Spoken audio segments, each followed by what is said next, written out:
Je vous souhaite une bonne soirée et une excellente nuit. Ouais.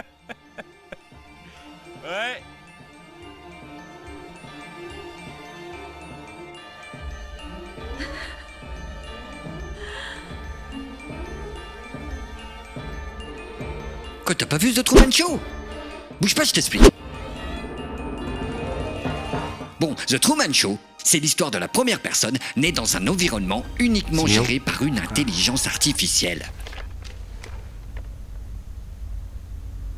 Il nous regarde? Tu crois qu'il se doute de quelque chose? Allô? J'appelle Christophe. Allô?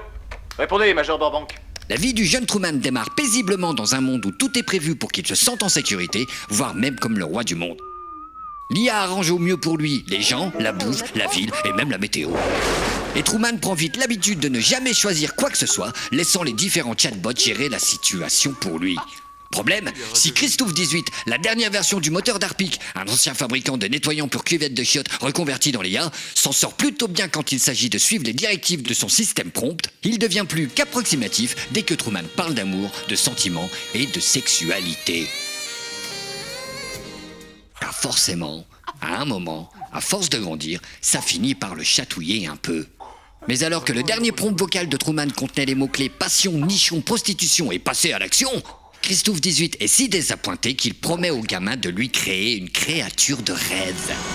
Problème, la première imprimante 3D à base de tissu humain n'étant pas vraiment performante, les premières tentatives donnent des résultats décevants, voire à gerber.